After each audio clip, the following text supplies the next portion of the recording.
ወንዳታ አንበሳ አብርሃም ወንዳታ ይህ በሻንግሃይ ቴክስታይል ሲቲ ስፖርት ሴንተር ኢትዮጵያውያኑ የአብርሃም ስሜን የ3000 መሰናክል ድል ለመግለጽ የተጠቀሙበት ቃላት ነበረ። የ23 ዓመቱ አትሌት አብርሃም ስሜ ማንም ሳይጠብቀው ነው የ3000 መሰናክልን አሸንፎ ያጠናቀቀው። በዳይመንድ ሊግ የመክፈቻ ከተማ በሆነችው ዢያመን አብርሃም ስሜ ድል አልቀናውም ነበረ። ለዚህ ለሻንግሃዩ ውድድርም ቢሆን እርሱን ማንም አልጠበቀው። ምክንያቱም በዚያ ውድድር አሸናፊ ሆኖ ያጠናቀቀው ሳሙኤል ፍሬው በሻንግሃይ ይካፈል ነበርና ግን ያልተጠበቀው አትሌት አብርሃም ስሜ አሸናፊ ሆኖ ወጣ። በሻንግሃይ የነበረው መድረክ በ3000 መሰናክል አብርሃም ስሜ አንደኛ ሆኖ አጠናቋል። የዓመቱን ፈጣኑንም ሰዓት ማስመዝገብ ችሏል። 8 ደቂቃ ከ07 ከ92 የገባበት ነው።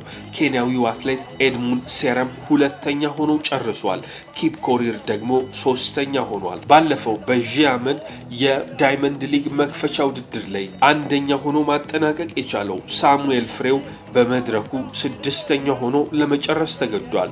ባለፈው ሳሙኤል ፍሬው የዓለም ሻምፒዮናና የኦሎምፒክ ሻምፒዮናውን የዚህ ውድድር የ2 እና 3 ዓመታት ንጉስ ተደርጎ የሚቆጠረውን ሶፊያን ኤልባካሊን አስከንድቶት ነበረ ሳሙኤል ፍሬው ያሸነፈው።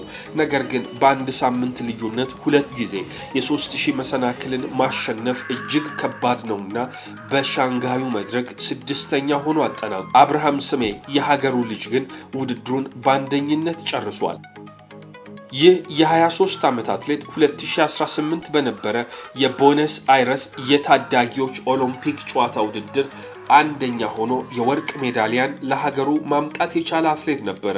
የዚያኔ በ2000 ሜትር መሰናክል ነበረ ሀገሩን በቦነስ አይረስ አርጀንቲና በ2018 በታዳጊዎች ኦሎምፒክ ወክሎ ወርቅ ያመጣው። አሁን ግን አብርሃም ስሜ በትልልቅ መድረኮች መካፈል እንደሚችል የሚያስመሰክርበትን ውጤት በሻንግሃይ ማምጣት ችሏል። Abraham, did you expect to win tonight? Yes, I expect that the last week examined my mistake, but now this good race is fast track, but I'm happy. I'm respect. Yeah, I'm happy.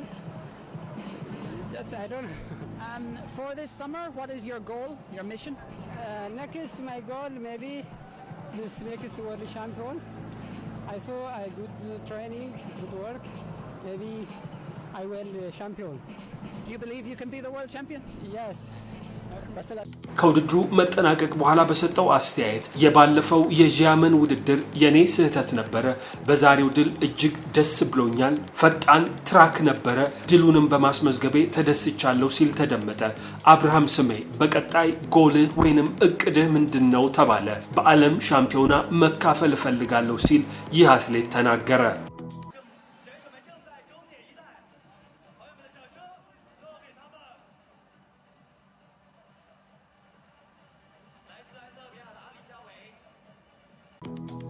ሌላኛው በዚህ መድረክ አሸናፊ ሆኖ መውጣት የቻለው በሪሁ አረጋዊ ነው።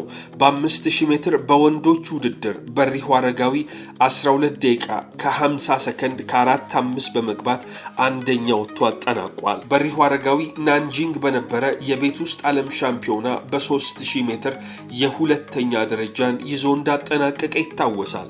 የ10000 ሜትር የፓሪስ ኦሎምፒክ የብር ሜዳሊያ ባለቤቱ በሪሁ አረጋዊ በጎዳና ላይ ውድድሮችና በአውትዶር መድረኮች የሚቀመስ ያልሆነ ጠንካራ አትሌት ነው።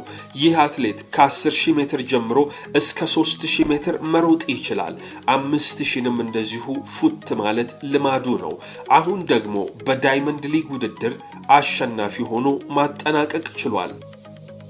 በሪሁ አረጋዊ የ5000 ሜትር ፈጣን የሚባል የአመቱን የአውትዶር ሰዓት ነው ማስመዝገብ የቻለው።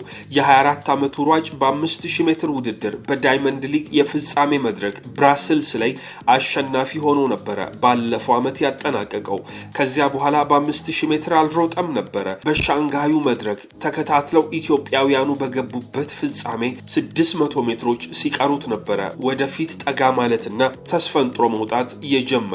የሀገሩ ልጆች መዝገቡ ስሜና ኩማ ግርማ እርሱን መቆጣጠር አቅቷቸው ተመልክተናቸዋል።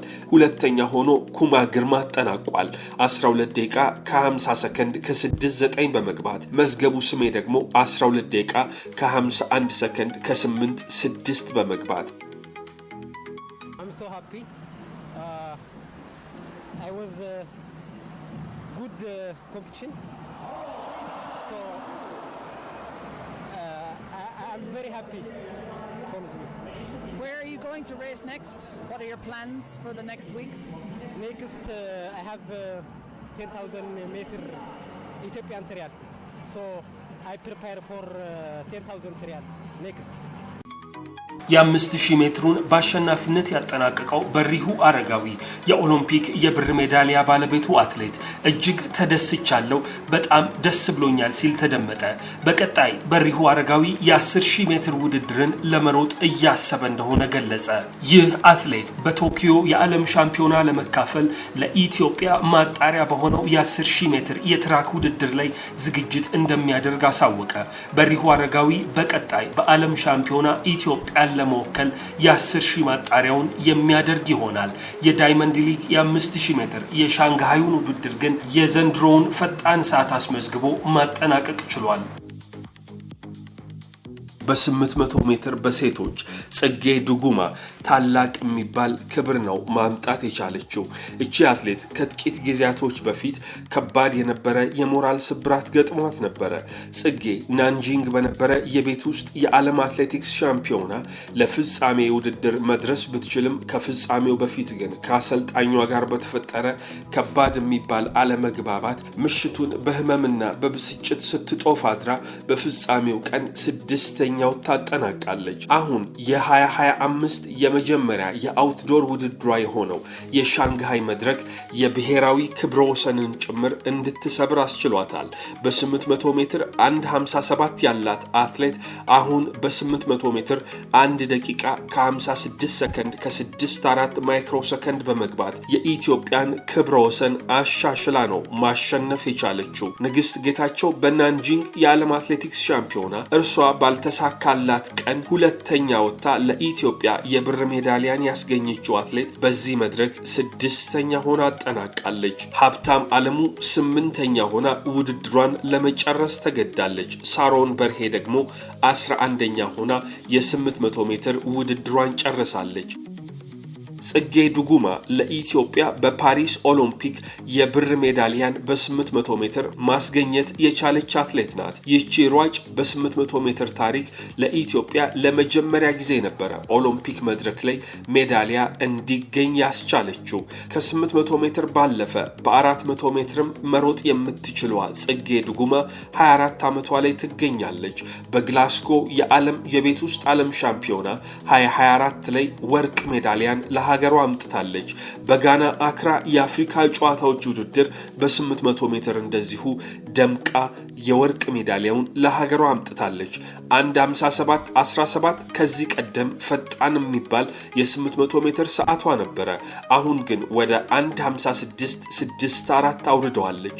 ጽጌ ከገጠማት የሞራል ስብራት ከገጠማት መጥፎ የሚባል ውጤት አገግማ ወደ ውድድር ትመለሳለች። ጥሩ ውጤትስ ማስመዝገብ ትችል ይሆን? ብዙዎች የጠየቁት ጥያቄ ነበረ።